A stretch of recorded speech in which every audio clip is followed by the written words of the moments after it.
Friends, இன்றைக்கி சோளத்தை நல்லா கழுவி வறுத்து அரைச்சி வச்சுருக்கிறேங்க. 2 பாதாமும் அது கூட போட்டு நம்ம அதை வந்து தண்ணியில் கலந்து இப்படி மிக்ஸ் பண்ணிகிட்டே இருக்கலாங்க. ராகி கூழ் காய்ச்சுற மாதிரி.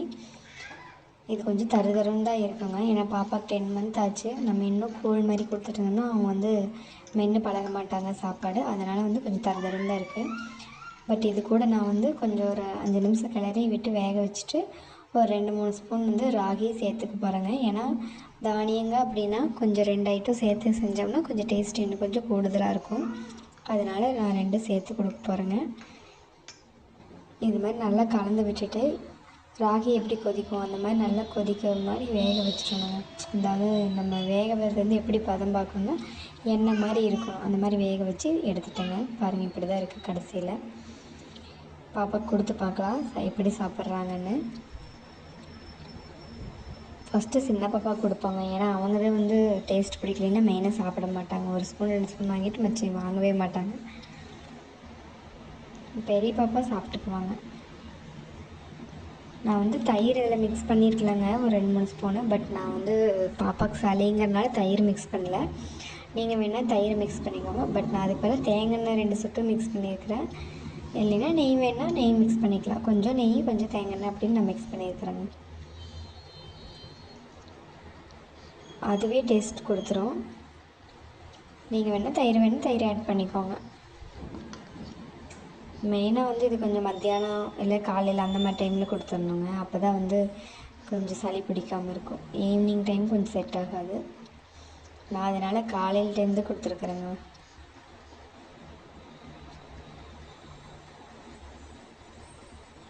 ஃபுட்டை பொறுத்தளவுக்கு எந்த ஃபுட்டு கொடுத்தாலும் அலர்ஜி அந்த மாதிரி எதுவுமே ஆகலைங்க 2 பாப்பாக்குமே. கொஞ்சம் அந்த பாசிப்பருப்போட தோல் அந்த மாதிரி ஐட்டங்கள் மட்டும் கொஞ்சம் டைஜஸ்ட் ஆகலை, அவ்வளோதான். மற்றபடி எல்லாமே வந்து அக்செப்ட் ஆகிடுச்சு. எந்த ஒரு ஃபுட்டும் அலர்ஜி கொடுக்கவே இல்லைங்க. முட்டை மட்டும் சேரலைங்க. சின்ன பாப்பாவுக்கு சேரலை. ஏன்னா முட்டை மட்டும் கொடுத்தங்காட்டி அவங்க வந்து வாமிட் பண்ண ஆரம்பிச்சிட்டாங்க. அது 2 டைம் 3 மாதத்துக்கு ஒருக்கா 3 மாதத்துக்கு ஒருக்கா 2 டைம் கொடுத்தேன். 7 மந்த் முடிஞ்சதுக்கப்புறம் ஒரு டைமும் 9 மந்த்லேயும் கொடுத்தேன். அவங்களுக்கு அது செட் ஆகலை.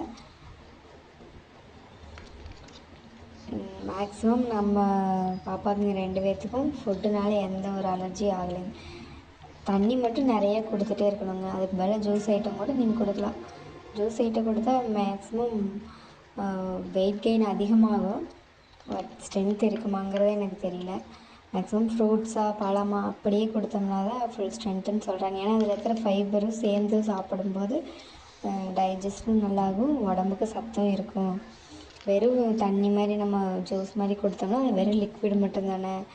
அதில் வந்து உடம்பு மட்டும்தான் ஏறும், மற்றபடி ஸ்ட்ரென்த் இருக்காதுன்னு சொல்கிறாங்க டாக்டர்ஸ். அதனால் நான் வந்து பழம் அந்த மாதிரி எதாவது கொடுத்தாலும் ஆப்பிள் ஆரஞ்சு அந்த மாதிரி கொடுத்தாலும் வேக வச்சு அதில் இருக்க தண்ணியும் கொடுத்துருவேன்.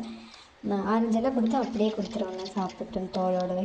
எந்த அளவுக்கு அவங்க தோல் சாப்பிட்றாங்களோ பழம் சாப்பிட்றாங்களோ சாப்பிட்டு மீதியும் கூட தூக்கி போட்டுக்கலாம் அப்படின்னு கொடுத்துருவேன். நீங்களும் அந்த மாதிரியே ட்ரை பண்ணி பாருங்கள். பட் 10 பழத்தில் 2 தான் சாப்பிடுவாங்க. மீதி வேஸ்ட் ஆகிற மாதிரி தான் இருக்கும். பட் அதில் ஃபுல் ஸ்ட்ரென்த்தும் போகும். நம்ம ஜூஸாக அரைக்கும்போது அதில் ஹீட்டில் பாதி ஸ்ட்ரென்த்து போயிருங்க. அதனால் நியூ பார்ன்லேருந்து 10 மந்த் வரைக்கும் பேபி கேரிங் பற்றி என்ன டவுட்னாலும் கேளுங்க. கண்டிப்பாக நான் உங்களுக்கு சொல்கிறேன். அதே மாதிரி மதர் கேர் பற்றியும் உங்களுக்கு ஏதாவது டவுட் இருந்துச்சுன்னா கமெண்ட் பண்ணுங்கள்.